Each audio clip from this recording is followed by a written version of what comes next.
So who are the Ayubids? The Ayubids or Ayubiyin were mainly, Kurds Muslims. So they were Kurdish. And the Kurds are people who belongs to the area of between Iran, Turkey, Syria, Iraq, and the south of Caucasus. So indigenous people, and they accepted Sunni Islam in the era of Umar ibn Khattab. The Ayubis were serving the Zenkis. Yeah, so they were serving the Zenkis, which we're going to talk about. The Zenkis were serving the Seljuks, were the Turkish vassals of the Abbasids. So we have Rasul alayhi salam في المدينة المنورة, then we have الخلفاء الراشدين Abu Bakr وعمر وعثمان وعلي, then we have Umayyin, we have Abbasiyin. During the time of Abbasiyin, there was a great Seljuk empire. There were Turks that came from Central Asia, and they have a great empire. People who served under them were Zenkis, and under Zenkis were Ayubis, which we are talking about, just to bring things into context. So imagine you're living in medieval era, early 1000, and in the great Muslim empire, very prosperous, scientifically, financially. They rule all the way from China, all the way up to Europe in Andalus. So very powerful. At the height of the technology, of science, innovation, Europe in the medieval age were sinking in its own civil wars, poverty, no science. Anyone who deals with science will be burned alive, will be accused of practicing, black magic and witchery. So the Pope came with a smart idea. He said, let's start a war. Whenever there's an internal conflict, a group of people can start a war against an external enemy that unite. So the Catholic Pope started a campaign that we want to retake the Holy Land, Jerusalem, and the holy Christian sites from the Muslims. Although Christian worshippers and pilgrimage were allowed to visit the sites without any problems. But the Pope wanted to end the wars in Europe and divert people's attention to the Muslim nation, take their wealth they had in a great geographical site. If they can control it, they will be very powerful and rich. And they offered people who do that a piece of land in heaven. So if you join the crusade, basically they will hold the cross on themselves and start marching on foot from Europe all the way to Jerusalem. And they started a holy war. It was not Muslims, it was Christians. There was no fighting between Muslims and Christians. Everything was fine. In Europe, I mean. So from Europe, they started. This is a painting of the Pope having a meeting with all the nobles in Europe and the princes, the hierarchical order in Rome, and they decide we're going to start a crusade in the name of the cross to retake the holy sites from the Muslims. So, and then to do that, they start a whole order of fighters who are holy and blessed. And the most fiercest among them, the most brutal, were the Knight Templars. So the Knight Templars, if you're a knight, even when they fight, they had this caste system. So if you are a poor person, you would fight on foot. You're not allowed to fight on a horse. If you are a noble or a rich man, you will fight on a horse. But if you're poor, you just walk the whole distance. It's not the way, that the Muslim empire did it in our tradition. Now, they created a whole culture about why do we want to take the Holy Land and the holy sites from Muslims. They said all the holy sites around the Muslims, they have to be liberated, and also there are holy artifacts. One of the mythologies about crusaders is the Holy Grail. According to the Bible, Christ had last dinner with his disciples, which we do not believe in as a Muslims, and there was a Holy Grail from which he drank, and the Holy Grail kind of signifies the importance of the kingdom of heaven, Jerusalem, salvation, and it's in the Holy Land, and we need to retake it as a symbol. And the Knight Templars were very brutal. They committed so many massacres, and they were very fierce fighters because they do that in the name of God and the cross. They became very powerful, and very rich. They created actually the bank system. The bank system that we know now, the checks, like give somebody a piece of paper that will guarantee the money, was created by the Knight Templars. So they will ask people in Europe, poor people, you travel all the way to Jerusalem and fight, and our guys, the other Knight Templars, will meet you there and give you money. And that's how the check system was created. Anyway, they became so powerful that after the end of the Crusaders, they were so rich, the church and the nobles in Europe wanted their money, so they accused them of being heretics. They're not believers anymore. They burned them alive and they took all their wealth. So if you imagine living in the Muslim world, this is Jerusalem, okay? And people came from all the way from England, Europe, France, Italy, Germany, Greece, all the way. They walked and traveled all the way down across the Byzantine Empire, which was here. You have to remember, most of Europe at that time were Catholic. The Byzantine Empire were Christian Orthodox, which most of the Christians in the Muslim world. And when the Crusaders passed through the Byzantine Empire, they actually ransacked holy Orthodox sites. So they treated them like enemies as well. And they marched into the Muslim land. And the Jerusalem fell in 1099. So 1099, the Crusaders, at the time of weakness of the Muslim Ummah, Jerusalem was under the control of the Shia Fatimids. They entered the city after a very fierce battle. They killed each and every living thing in the city. So every living thing was killed and tortured, including babies in their mother's wombs. They kept, and they also practiced very gruesome cannibalism. They would, things I don't want to mention now, but they actually ate people's flesh. So, and they did that in the name of God, according to their, perception, to the degree that the horses, you can see the horses in Jerusalem after they took it would actually walk on corpses. So there was no single foot stand in Jerusalem without a corpse or a flesh. And actually, the streets of the city ran like rivers with blood. They spared few Muslims. They did not kill them. Do you know why? They asked them to clean all the corpses from the city, and then they killed them. And this account is not only by Muslim scholars, but also by the Crusader scholars and chronicles. And then Jerusalem was liberated in 1187. Now I'm going to stop here. Okay, so before we go into how the liberation of Jerusalem happened, let's look at the area and the political map and who are the key players in this area. So here to the south, you can see in Egypt, you can see the Fatimid Caliphate, which controlled Egypt and North Africa. On the east, you can see the Seljuk Empire. Seljuk Empire was a great empire. However, it started having some civil wars, so it's crumbling from within. Now, you can see the Crusader states. Sometimes it's called Outremer, by the way. So if you ever hear the word Outremer, it's Crusader states overseas. So what are those? So we have the County of Edessa, the County of Tripoli, Principality of Antioch, and the Kingdom of Jerusalem. Okay, now a new player comes into action, the Zengids. Zengids were vassals of the Seljuks, and they resided on the east borders of the Crusader state, and they are the defenders of the Islamic land. Okay, so let's look another picture at the maps. Again, you can see the Fatimids, you can see the Crusader states or the Ottoman, right? And you see the Zengids, the new kingdom, rising kingdom, right? And anytime we hear about the Zengids, we have to mention a hero name. So this hero was Nuruddin al-Zengi. Nuruddin al-Zengi has a famous story in our history books. So he was ruling, as we said, the Zengids kingdom, and he had a vision of Prophet Muhammad sallallahu alaihi wasallam, who asked him in his vision or his dream to come and save him. So he wakes up, he goes to the scholars. What should he do? He was advised to go right away to Medina. So go to Medina Munawwara, and he didn't tell anyone why he's there. However, he asked people to come over to him, to give him, sadaqat or to get to know them. He meets everyone. However, he doesn't see the two guys that he saw in his dream that Muhammad sallallahu alaihi wasallam told him about. Long story short, that he was able to find them. So he finds them, execute them right away. And to prevent this from happening again, and he actually executes those two men right away. So those two men were in Medina. What they're trying to do is create a trench or a tunnel underground to reach where Muhammad sallallahu alaihi wasallam is buried and steal his body. And they can use the body for negotiations with the Muslims. So that's a very famous story about Nuruddin al-Zengi. Again, he was a religious, pious leader. And pious leader, they don't fight amongst each other in most instances in history. And he makes way for a new leader to come into the picture, who is... Okay, now, when we start talking about Saladin or Salah ad-Din, let's see how did the process, transition of power happen.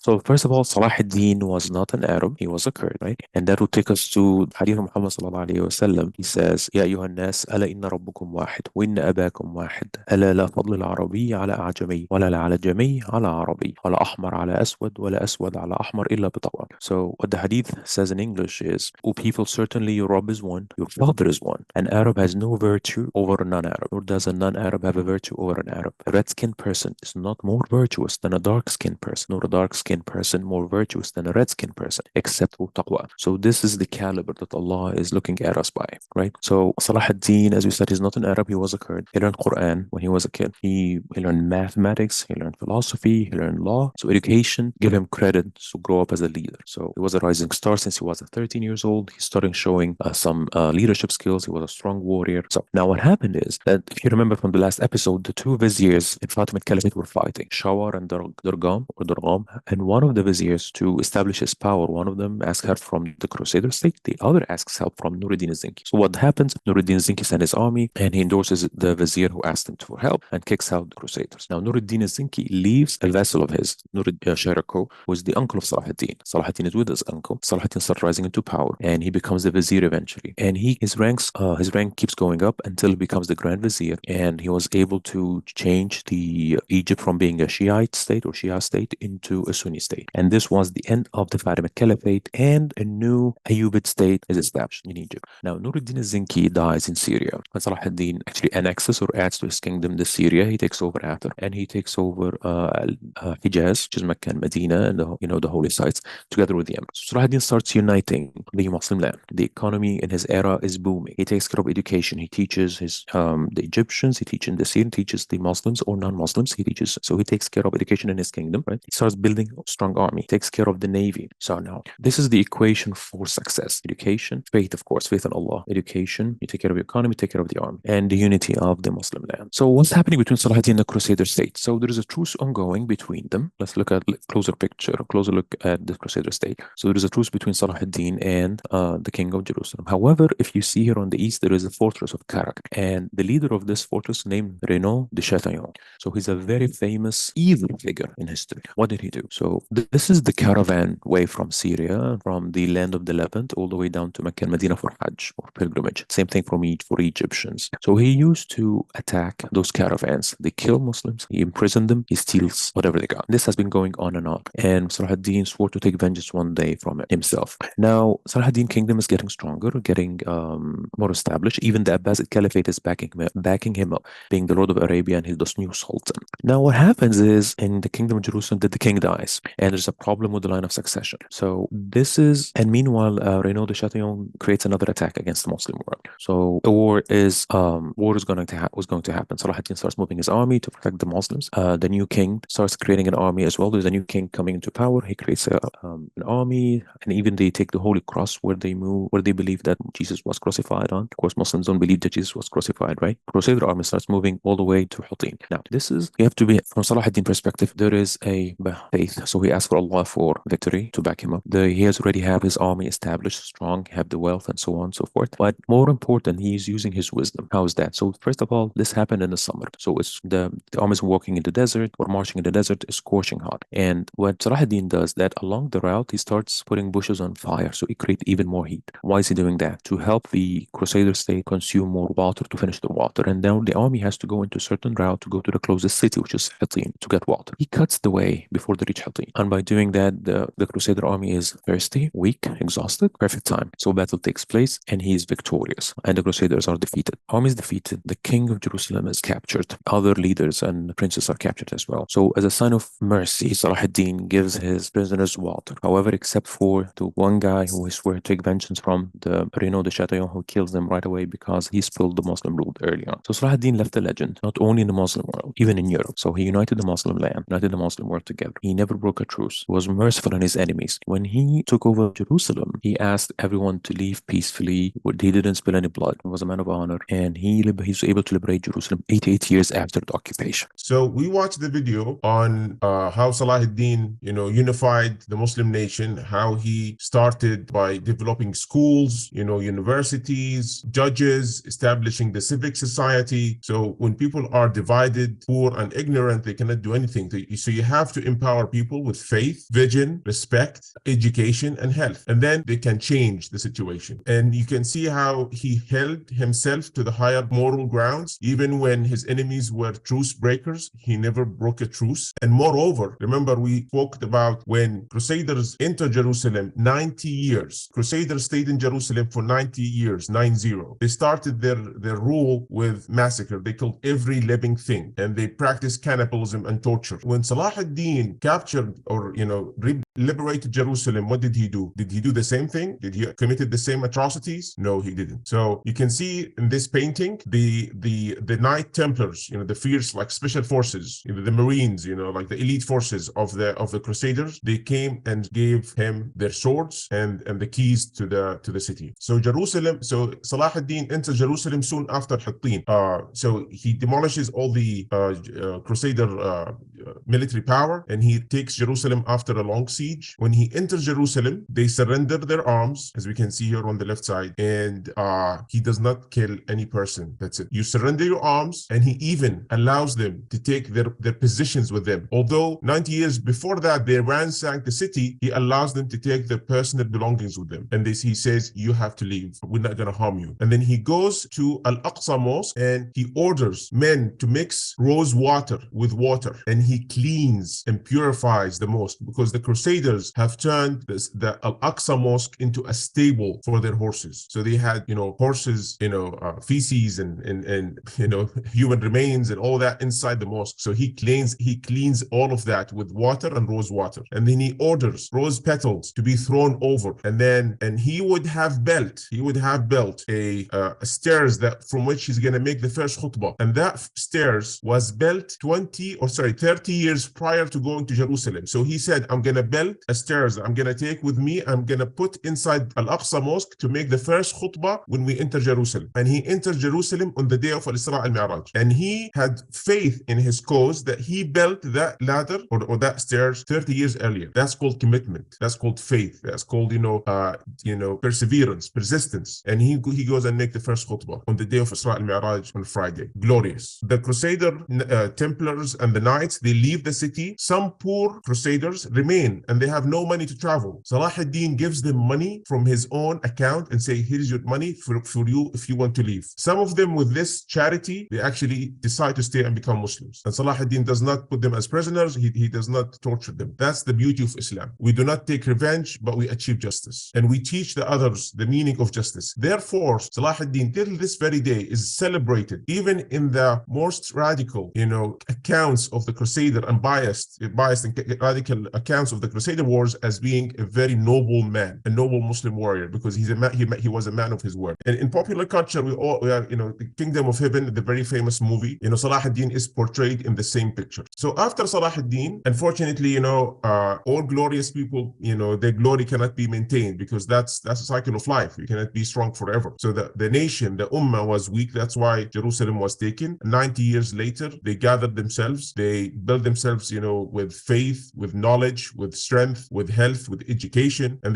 they managed to kick out the invaders. After that, and unfortunately, they became weak. And then at the time of his son Salih Ayyub, the seventh crusade came to Egypt. So the Crusaders came back with revenge. Louis V, King of France, was captured after a humiliating defeat, and then Salih Ayyub died. Salih Ayyub died. His wife was called Shajarat al-Dur. Shajarat al-Dur was a very wise woman. She knew that at the time of tribulation, if the princes, the Ayyub's princes, know that the king has died, there will be an internal conflict. So she hides his death from everybody around him. So everybody is not aware that the king has actually died. And she runs and she runs the show, and she makes sure that he has a successor and everything is stable. So what did the Ayyubids, Ayyubid left us? So you have to remember, Ayyubids were Kurds. They were not Arabs. That's the beauty of Islam. It's a message. It's the honor of the message that you carry that propels you. It doesn't matter who you are, where you come from, where your parents from. You believe in the message, you will deliver, you will go to the highest ranks because it's based on piety.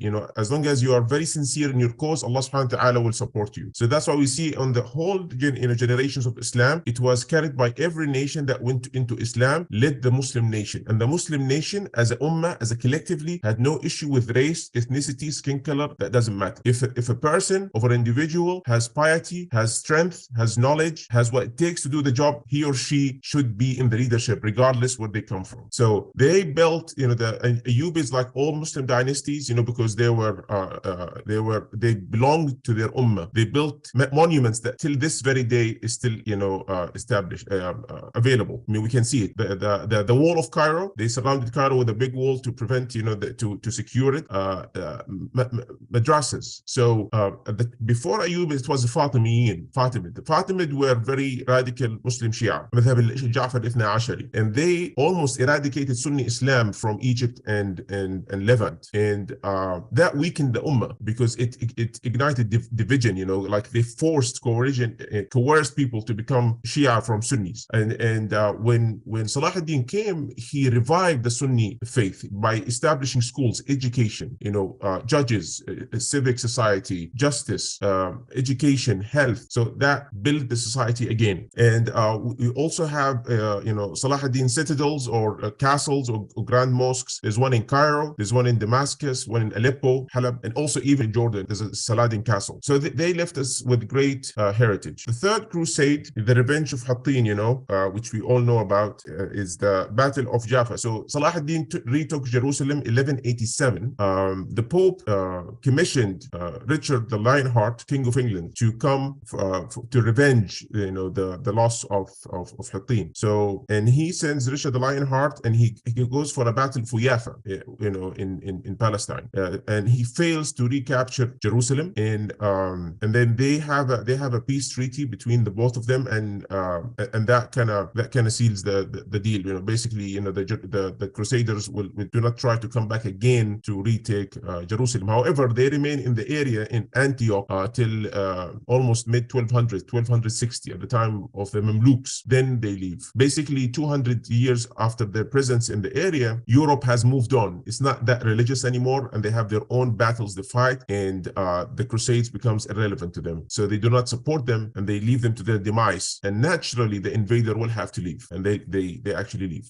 By that, I'll finish my talk. The only thing I just want to mention here is, if we think about Salah ad-Din as a character, just imagine how one person can action. So this person, Salah ad-Din, was raised to become a leader. He had the potential, he had the opportunity, he captured the opportunity, and he delivered something that was so monumental that we still talk about him this very day. His people, fellow Muslims and his enemies, admire him. So that is kind of captive, that is very admirable. The message is that every one of us as an individual, if we have enough conviction, enough faith in our cause, we can change the situation around us. And that's for each and every one of us. We are capable of doing that because of the many examples in our history and examples that we see even in our community today. And by that, I conclude. And now I'm going to leave you with the Kahoot. Thank you.